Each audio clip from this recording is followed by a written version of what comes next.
Hey guys, Anthony, 4x4 Diesel. There's a few guys on Facebook and YouTube here and there asking about the dual battery setup and how to do it, what to use. Obviously, some people have got no idea, so we're going to run through what we've done on this vehicle recently and product we used and where we got it. Run through a few of the products and things you might need, how many lugs and bits and pieces and all this sort of stuff. What we've got in the back and how we hooked it all up and got it working, made it reliable. How to make sure you're going to get the most out of your solar panels, the accessory sockets we've mounted in the car, where we mounted those and how we've wired those up. Because we know you need to be able to charge your phones and everything else is on a USB these days. I reckon there should be about 6 in the car standard. I don't know what all these blanking panels are for, they're all over the place. Here, there, up there, some more over there. Anyway, so I'm not here to tell you this is the best setup. You know, there's probably people out there that are better than me, but it's pretty good. We'll call it 99%. I think I've used good value for money, good quality products, good value for money. Obviously, there's variables on everything. Some people want to spend $2,000 on a battery. Some people are struggling to spend $300 on a battery, so we get that.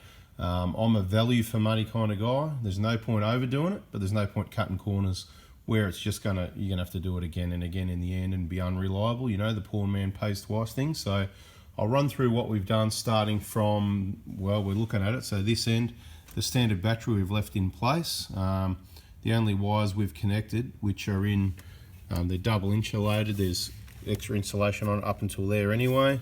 And we've rounded those in a way they're not rubbing on anything, nice and neat. And we can see and access everything to check it or replace it or whatever as necessary. This is from the charger, which we'll get to in a moment. Obviously with a fuse always nice and close to the battery, so if there's any short circuits, anything rubbing, it's not going to happen between there and there. This is a little bit temporary. This is the fuse holder, it's zip tied onto the bracket. Even if the zip ties came off, it's not going to go anywhere and do any harm. It's plastic, it's not like it's going to rub through. Haven't thought of a better idea yet, but we'll get round to it. The main thing is it's all set up, it's nice and securely tied on the terminal. The fuse is mounted, and of course the negative straight to the battery, no fuse needed. Let's go over the other side and have a look at the mess we've got over there. Now, kind of can look a little bit messy. I like neat and tidy, but I like reliable as well. So sometimes people run one wire from the battery and have fuse splitters, and look, it can get really untidy. So I'll tell you what we've got here, right? This one off the, and look, you don't need to insulate these. I just did it because it's neat and tidy. It just makes it look a bit neat and tidy, and there's no way these cables are ever pulling out of that crimp. But you know what, the heat shrink's going to just help add a bit of strength and whatever. It just looks neat. And I sort of ran out of red, but also you don't want too much. I like a bit of red because red's your safety. You need to sort of like, red's danger. That's the danger side of the battery. So you want to keep a bit of red. I did want to use red heat shrink there, but I ran out of the right size. A bit like this one. So we've got red at this side. Anyway, whatever. You get the picture. So this one at the back here is earthing directly to the body of the vehicle. And in this case, straight down there was an earth already there. If you look kind of middle of the picture right now, see on the end of the bolt, it says E for earth. Specifically, I'm not saying you can't earth in another hole. You know, there's other holes around up here, wherever they are. There's one with a thread. You could carefully scratch a bit of paint and make sure it made contact. But if there's an earth already there, you go into the body, the bolt, it's good to reuse it. So that's what I've done there. So that's earthing the battery, the system to the car. That's the one at the back, okay? The one at the front, that goes back to my Anderson plug for the solar charger, so don't worry about that. This little black one, that goes to my USB power in the car. So let's have a look over this side of the battery. What's going on here? This is the input from the charger, okay? And it's all beautiful, and we just like to keep it all covered all the way so it can't rub through on anything, but it's all well routed. Everything's accessible. There is a fuse on that one, it's just down there. It hasn't been secured yet, you can't see it, but it doesn't matter, it's just another one of these. But it's not secured anywhere, it's just in the line. It's just sort of hanging around down there. It's not anywhere it's going to cause any problems, and it's perfectly accessible. Bit more neat and tidy down there rather than having it sitting up here just hanging around, right? Because, look, that's the handle of the battery I've screwed to. I thought, well, okay, so this one here to the charger, right? This one to the charger. This one here, the 8BNS to the fuse, that's my main wire going to the back of the vehicle, and that's the only one that goes to the back. The battery's earth to the vehicle, the whole vehicle's an earth, that's all you need to do. You can run dual if you like, that's good too, but this is the way we've chosen to do it this time. This small one here, This is the one, again, with a fuse close to the battery. That's the one that goes in around the dash to power those USBs, right? So we'll run through it again. One to the charger, right? Charging from the charger. This red wire here to the back of the car. This one here with a fuse to the USBs at the start, right? You know, at the start of the car. All three of them have got a fuse close to the battery end, right? Copy, capiche, got it. Okay, let's have a look over here. What's going on here? We've got the kaon bracket obviously mounting the DC charger, and you can see what's going on. You can look that way, you can see. You've got three lights, charging, solar, alternator. So what it'll do, lights will come on and tell you what's going on and when it's charging, right? Normally takes a couple of minutes to kick in, and you can look over that side. You can press the button to select what sort of battery, but it detects it automatically. I've left the buttons off the trim at the moment so I can sort of lift it around and show you what's going on. This is what I've done with the Anderson plug for the charger, right? For me, neat and tidy. I just want to be able, when I unplug that, it just tucks in, it just sits right here, kind of just here behind the badge. It doesn't go anywhere. It's all protected, you know, in behind the grill. I can easily just pop the bonnet, grab the plug out. So it's not anywhere where I've got to mount it and screw and untidy, where it's going to get dirty. It's sort of in behind there where it's sort of just going to be neat and tidy. If I want to, I can fit it through. It does fit through these slots in the grill here perfectly, right there and there. So I can sit it there, so I can plug it in and unplug it. And there's enough extra there that it sticks out a little bit. So I can just, it can sit there. If I want it to sit there, it'll just sit there like that. I could even put a couple of screws to the grill, whatever. I'm not going to worry about that. I'm happy for it to just, you know, get tucked down in there when I'm done. So when I want to charge, I'll just pop the bonnet, and you don't need to use any other sort of regulator. And that's what I was saying about making sure your charge gets the best, making the most of your solar panels, I suppose. You know, you want to get quality solar panels, use a quality regulator, and you know, your built-in DC charger is going to make the most of those. So you don't need the regulator anymore. Obviously, connect your load first. You load this end, the battery, your charger, then connect your panels or open your panels after it's all connected. Don't connect and disconnect with your panels open, ideally. All right, so we've got that connected and charging at the moment. So what we'll do, I'll just get this cover off and show you what's going on below there. So that was easy. Okay, so this is what we've got. We've got the kaon bracket, okay, which works beautifully for any of the 150s. It changed in 2018, so you've got to specify which one. They're just slightly different at the bottom. We've got the projecta charger, which came from every battery in Heidelberg. Now, so this is the solar, right? So basically what we've done is the wires are coming out the bottom of the DC charger down there, right? Down here. Now the green one's the solar, so it comes up right here to this fuse, which mounts on the kaon bracket, see that? And there's a couple of different types of fuses you can mount there. So it doesn't have to be this brand, but I'll get around to showing you this brand. And we've just got that short wire there, that red one, coming from that fuse, right? So, and then the black one, obviously, is earth. You can take it anywhere you like. We run this one back along with the one that goes back to this battery, right?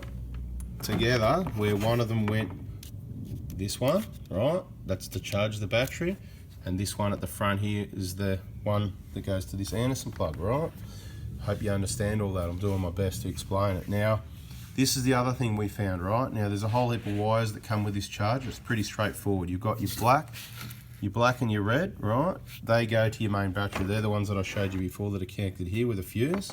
You've got the green one, which is your solar. So you can see the green wire, it comes up to that fuse, up to this Anderson plug. Happy days, had to say it. And what, I'm missing a wire, so that's black, red, green. Geez, I don't know, there's another one. Oh yeah, and of course the brown. So the brown one at the bottom, which you can't really see, you can kind of see middle of the picture now.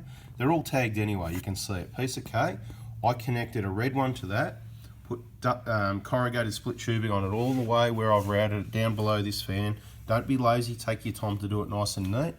And that comes up obviously, and there's a little bit spare because you never know when you need some. It's just sitting in here, nowhere it's going to cause any harm, and up to the battery, right? So you basically got 4 connections. Now, you've got a few other options. You've got a black, it's a heat sensing wire, right? Now, it's different on different chargers. Some of them, you can just connect it to the terminal of the battery, right? So up on top of the post here, right? You can just connect it there if you like.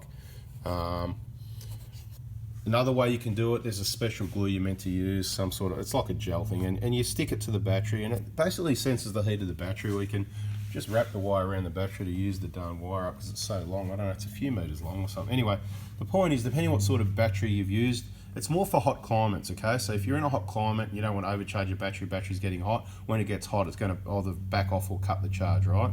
I'm in Melbourne, I've decided I don't need to use it, and a lot of batteries you probably don't need to use it. All depends how they handle the heat and that, right? So do your homework on your batteries before you decide to cut that off. That's what I did. See, I cut that off and I just put some heat shrink over it so it's not going to touch anything. Now this one, what does this say? Blue. What was blue again? Geez, I can't. I've got it taped up here. So, oh yeah. So the pink one was that was the extension LED. So I assume you can run that back to your dash and have an LED light up when it's actually charging. So that could be handy for some people. The blue one would be the ignition one that they say if you've got a smart alternator. Yeah, there it is, ignition. You've got to use that if you've got a smart alternator, right? Well, maybe. Okay. So I purposely didn't. I'm equipped to connect it. I purposely didn't connect it because I want to see if this system works without it, and so far it does. I've only been on drives for up to an hour and it definitely kept charging the battery. So the risk is that it's not going to cut in, or that when the voltage drops from the smart alternator, it may cut out. I haven't seen that yet. I don't think it's going to do that. Okay, so this charger working beautifully at the moment. I'm very happy with it. Of course, you've got other options as well, and we'll run through those.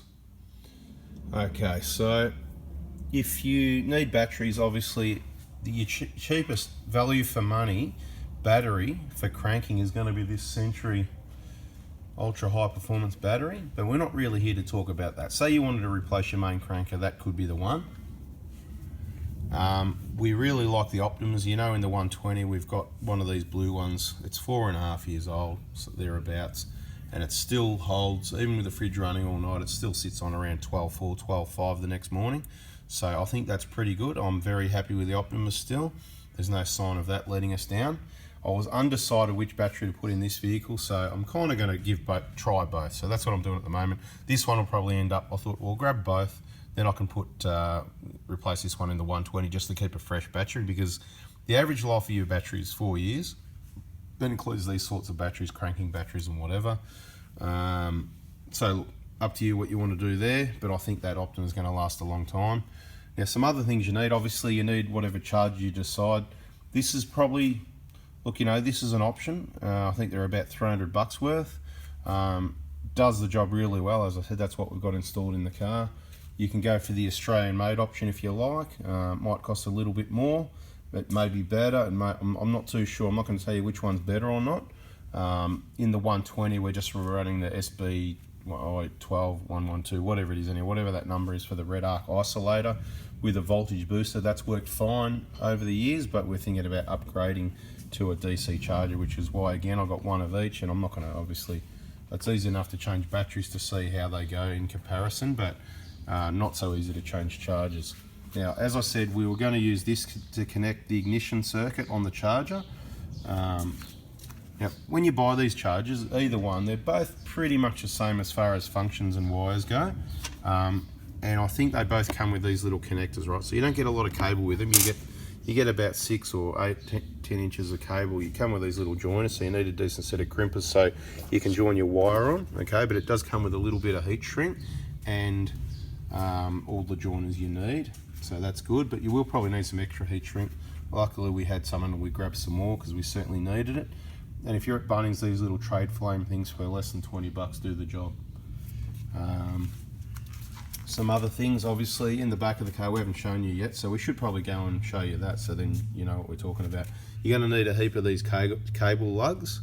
I'll probably have to count them up for you. I think it ended up being about, I don't know, 14 or 15. It sounds crazy, but we can count them up through the video if you're still watching. And these are some other brands of fuse holders.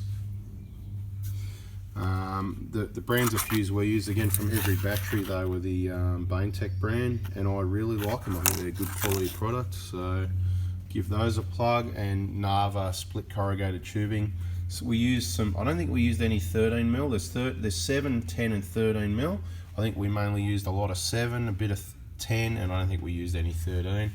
And we haven't got a lot of wire left out of, I think, what was that? I don't know if that was 7 or 8. I don't know how many meters it was, but there's about a meter or 2 left if anyone needs it.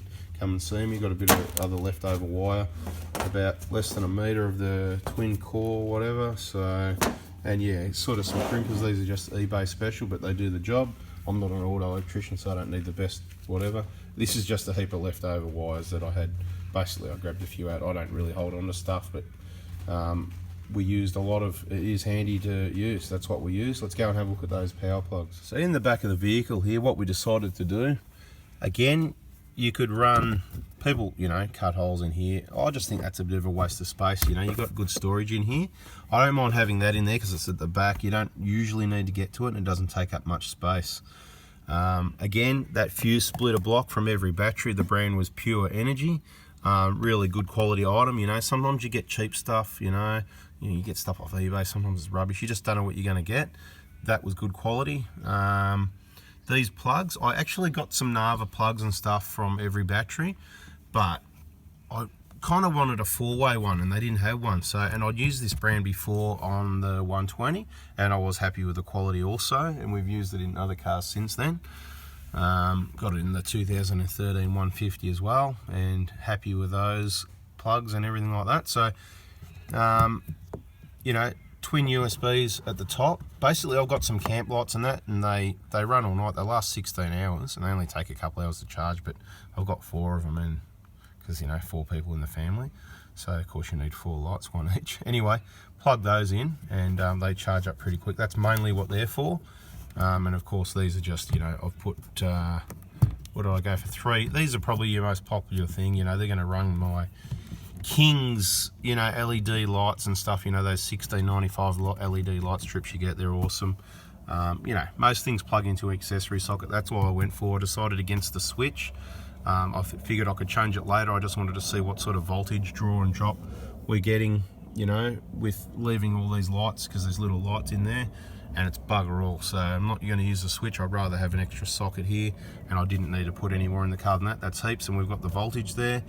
To get these trims off, okay, it's a bit of a muck around to get them right off. You got to kind of pull the seats out and whatever, but you don't really need to get it right off. So what you can do, you've got to pull the carpet back down the bottom here to get to, there's a couple screws pretty well under my finger. There's one there and one further forward. That holds the bottom of the trim. There's a screw in behind this. There's another one behind that, if I remember correctly, and the rest is all clips.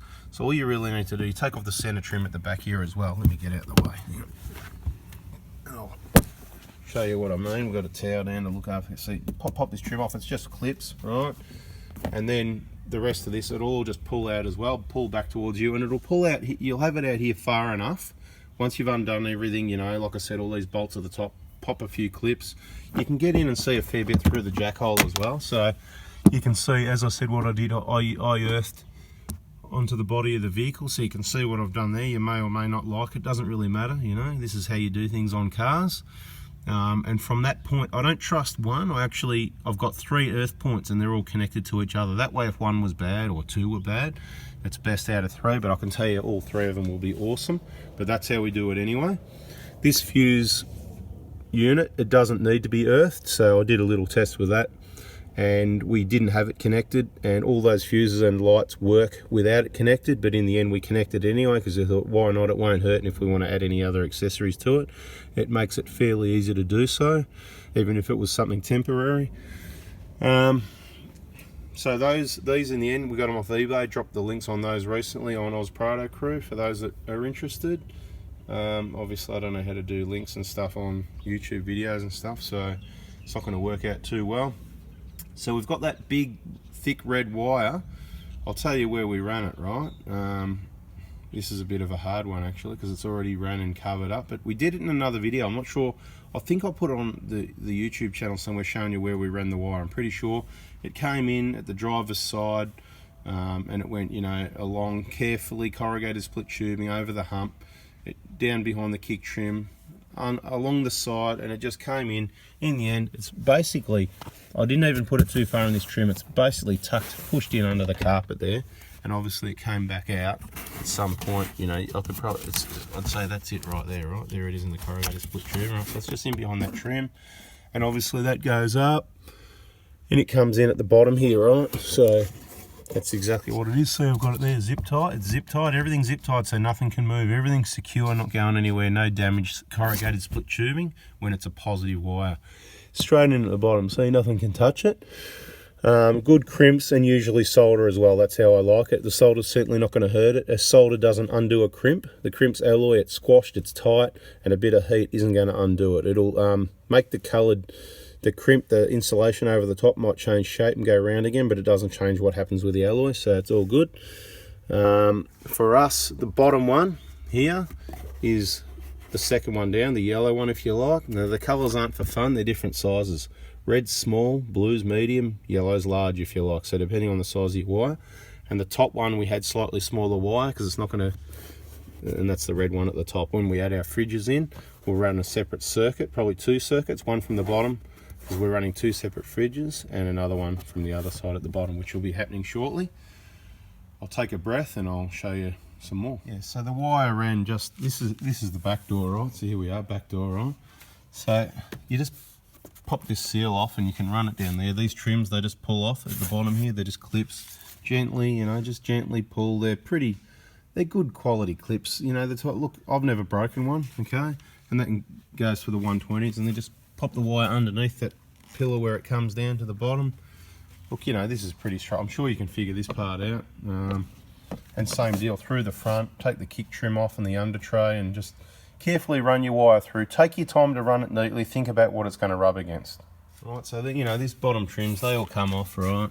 That kick trim there, that's what I'm telling you. I haven't got a torch, it's dark, you know, up underneath, behind there. It's all run where you're never going to get your feet, you know, caught under it, and it's not going to rub on anything. And like I said, you can run it through and then add some corrugated split tubing later on any bits you're not sure about, but there's unlikely anything inside that's going to matter. And remember, you've got your fuse at the other end anyway, so it's all kind of double, triple, quadruple checked, happy days, 100% reliable, and that's what you want. This is what we want, sort of neat and tidy. We don't want wires everywhere and hanging out in the way, so this is what we did anyway. So for our main power wire going to the back, okay, that ran, I'll show you which one it is, because, you know, it kind of looks like factory wiring. That's what you want.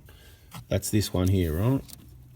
So it went through there next to the water, the hole for the water, you know, because your washer bottle at the front, washer water, if you know what I mean. It actually got a W on it if you look down there, washer. So the one right next to it, that's me. Now the one you can use further up here, where this top wire is, that's me as well. Okay, that's the one, that's what it's designed for. There's a grommet there, you pop it out, cut it out to the size you want, depending what size wire you're putting in there. Again, nice and neat, run down under everything where it's not going to get in the way of anything, you know. Can't even see that, can you? It's down there anyway. It's all neat, all covered. Positive wires, so they're covered, right? Now, so what I've done, let me get it right here. Yeah, so that's a twin core, that one, that's in the top one. So the bottom one's that single red going to the back, and the top one's the twin core. Well, let's go inside and have a look where they come out. Okay, so having a look under the dash here, you can see straight ahead, middle of the picture, the little red wire, that's where it came through with a washer. See right next to the washer tube? Again, some people may or may not like that, but it's just a washer tube and it's beautiful. Then it goes up off to the left and you're not going to see the rest because it's in corrugated split tubing, and you wouldn't even need that, and up high, out of the way of everything, and then over the hump, right? Now the other one, you can see it comes through. You kind of got to drill or poke a hole through the insulation there. I'll try and put the light down, and if I can get 2 hands up there, no, not going to work out. I'll just got a light in the face, but anyway, I'm trying for you here. Okay. Hard to get things in the right way, all good places. Anyway, I hope someone's having a giggle, but anyway, there's the dual core that came through, you know, nice and neat, zip ties, and 2 go into 1 kind of thing, right? I think, yeah, right up the end there, that's where I soldered. I've got 2 USBs here, and if you have a look at them, you'll see the heat shrink right up that end near the insulation, and the zip ties at this end, and there's 2 lots of wires, right? Because it was just up there. It obviously was out this way when I soldered it, but the spare wires on the other side outside the firewall. So I've pulled it up nice and neat so there's not wires hanging around under your feet here, how other people do it. That's how we roll. We do it nice and neat. 2 of the wires were obviously one of those, right? That was a cheap, nasty one, right? I was a bit disappointed in myself. It probably looks worse with a light shine on it, but you can't see it. It wouldn't fit, you know, and had to do some filing and whatever. Kind of lesson learned. Next time, pop the whole panel out. So this is the message for you. Pop that whole panel out. It comes out really easy. Take it to the bench. If you want to get one of those, they're one of those $11 ones off eBay. not bad, does the job. The voltage, it's probably 13 point, it's about right when it's charging, but when it's sitting there, it's less than 0.1 of a volt out. So it'll probably say 13.5 when it's 13.6 or something like that, but it's pretty close, within 0.1. This one over here, it works. Doesn't tell you anything but you can just plug in a USB. And that was, what were they? 45 bucks plus. It was over $50, I think. So, unless I got it wrong. Freaking rip off. Unbelievable. Anyway, so look, it is good quality though. That's the air on board one. You can see it's good quality. It popped in, it fitted. So that's, I suppose, what you're paying for, something that works. But we've got someone else that's going to come up with these at a reasonable price. So sit tight. I wouldn't purchase anything yet. If you've got the later 150 where you want these square ones that fit in, we'll have those details on Oz Prado Crew as soon as we know. And they've actually offered to throw some to the Oz Prado Crew event we're having in late November. So that's awesome. Another sponsor giving us products. Anyway, so there it is. Like I said, it probably looks worse than what it is with the light shine on. It's fine. And that's what we got in here, because you know you always need to be able to charge your phones and iPads and whatever. So I think that about covers it, doesn't it? So I thought I'd show you with this solar plug what I've done. So like I said, there it is, ready to plug in and unplug. And then when you're finished with it, you just tuck it in like that. It's out of the way, out of sight, out of mind. You pop your bonnet and it easily comes back out. Like I said, if you like, you can just poke it out these holes here. Happy days. I'm happy with that. It's in there out the way. Now I'll show you these clips as well. It's pretty straightforward. You've seen it before, but right, you just push them till they're flush. Don't sit there and let people push your buttons, okay? Don't let people push your buttons, because you'll get upset when you let people push your buttons, because what happens is they push your buttons and they release all these, and then right, just till they're flush, not coming out. They work beautiful, right? Well, they work beautiful when they're new or when they're clean. They work beautiful later as well. Clean's the key. If they're full of dust and dirt, they can be a little bit hard to reset. Anyway, you don't need to watch me put all these in, so I'll give you some more information, eh? I'll finish putting these in. Okay, so once and for all, let's recap what you need. You need, if you're putting a dual battery system, you need a battery, so you can get whatever you want, but I like the Optimas, and we're trying out the dual force. In theory, sounds good. I like it. This is 20 kilos. The dual force is 23.5. There's some info for you. This is 55 amp hours. They recover really quickly. The dual force is 90. But I don't know how well they recover. Like, you know, what I mean is recover quickly. You start the car, you run for 10 minutes, and these just got a heap back in them, right? They do come back quick. So you need a battery, you need a charger, or you can just go a cheap isolator if you want. Some brands are really unreliable. I never hear the end of it, but people have problems with those cheap isolators. So it's up to you if you want to do that. If you want a cheap option, go for the Redarc, the SBI 12, whatever it is, right? You can use that if you like, but then you'll need to spend a bit more money and get one of those alternator voltage boosters, which a lot of people don't like. I know a lot of people that use them. No one's ever had any issues with them. The quality, you know, there's this guy on eBay, he's in Greensboro, what is it, HKB Elec or whatever. If you watch this video, I can't remember your name. I think you send me the commission. No, it's all good. So the Redarc isolator and that, or you can just do the right thing, and if you're going to use solar, which everyone is these days, get yourself something like one of these. This is the quality Australian-made option, and you can order them through Every Battery, of course, or they keep these in stock because it's probably a bit better value for money. I think these are about 300 bucks. I can't remember. I got the whole lot together. It adds up. It's a lot of money. You know, expect to spend a lot of money. So you need a battery, you need a charger or an isolator. We've got that worked out. You need some wire. Now, most of the wire we used was, you don't need 6 BNS, but that's what we used here. We had 6 BNS, you know, dual with the double insulated. That was to go from the charger to the battery, okay? Now, that's pretty well overkill. You could probably I'll probably give you the best advice and say, just use 8 BNS. That's what comes on the charger, right? That's this size here, right? 8 BNS. It's massively big still, right? It's just going from short distances, depending on your distance, right? If you're going to run a distance from the charger or something like that, then you might upgrade to 6 BNS. Yeah, 6 is bigger. I know it's a bit backwards. Can't we just have some metric system? Give me the cubic millimeters. Anyway, same as like the battery terminal accessory things, half an inch, really? Can we just make them 12 or 13 mil?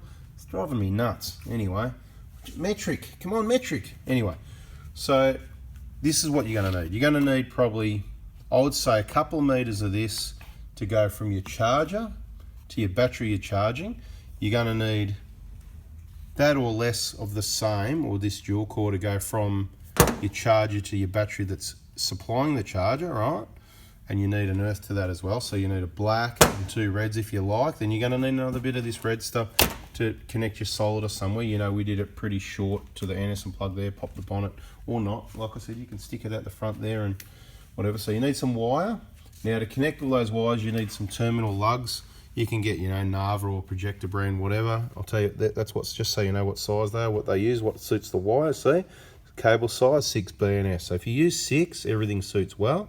These will fit on 8 BNS as well. You might just have to trim a few of the strands of wire to make it fit. Some decent, you know, ratchet type crimpers. You're going to need some fuses. Look, I really like, where did the packet go? I really like these Baintech ones, right? You're going to need one for your solar, one for your positive. Well, let me think. Yeah, 1, 2. I think you need 3, or do you need 4? Jeez, I can't. You have to think about it with me. Okay, so charging. So one for the solar. You need 4 of those. Okay, you're going to need 4 if you want one for your solar. So you got one on your main battery. You got one where it goes to your extra battery. You got one on your solar, and of course you got one on your power cable. It's going to run to the back of the car, which you're going to need. I think I asked for 7 meters of this, right, to cover that. I'll just say altogether, if you get 10 meters, that should be enough if you run that first and then use the offcuts, the shorter leftover few meters to run from your charger to your battery. So these cable lugs, you know, about 15, believe it or not, and it might sound like a lot, but you need 1 each side of each fuse, so they're your 8 down straight away, and then all your connections to your batteries and whatever. So have a think about it. I think it's about 15. It might be 13 or 14. I've got one left over. I think I got 14. I might have got 15. So it's somewhere there. I'm going to say get 15, should cover you. You're going to want some corrugated split tubing, the 7 or 10 mil. 7 mil fits good over 6 BNS, but if you're going a long distance, it gets tight pulling it over. So you can either put some lube on it like the Molly Coat, or you can use the 10. So there's your corrugated split tubing, your wire, your terminal lugs, and for your fuse, for these fuse holders, you of course need fuses, right? You need the MIDI fuse as well, right? So they're in these boxes, right? Okay. So you need the fuse holder and the fuse times 4.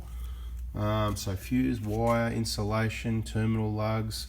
Oh, okay, that fuse thing at the back there. So we run the wire to that, and then we run our other wires out of there. So you need one of those. What do you call it? A fuse box splitter. What do you call it? Anyway, whatever it is, you're going to need a box of assorted nuts and bolts and bits and pieces. Well, not nuts and bolts, but terminals. And you need to think, depending what size wire you're using, just smaller gauge wire to go from there, short distances for each cigarette. You can do all your sockets separately, or you can do them in a group, as I did. Check out the photos on Prado Crew for what I did if you want to see that. I'm just doing this to help the people that asked. So if you're not interested, that's cool. Thanks anyway.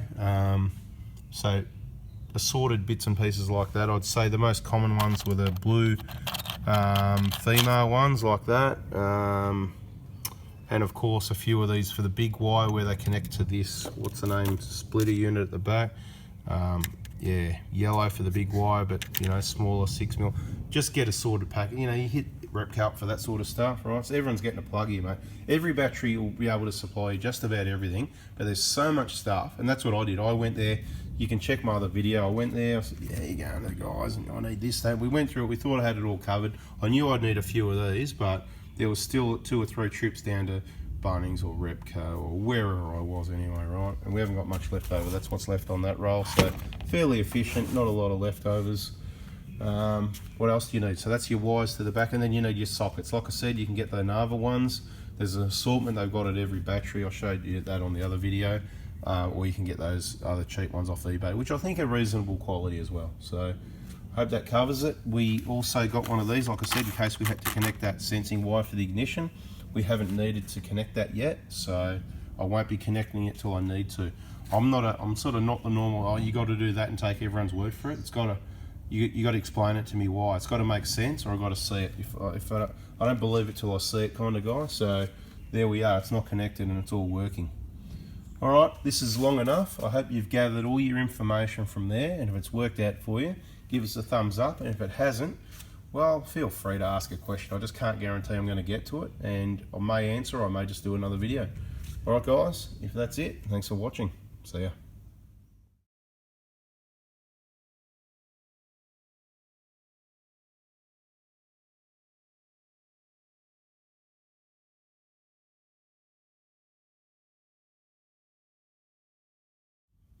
Oh, that's right, and you're going to need the kaon bracket. We said it at the start, but just reminder the bracket there for the charger, right? So you nearly forgot that.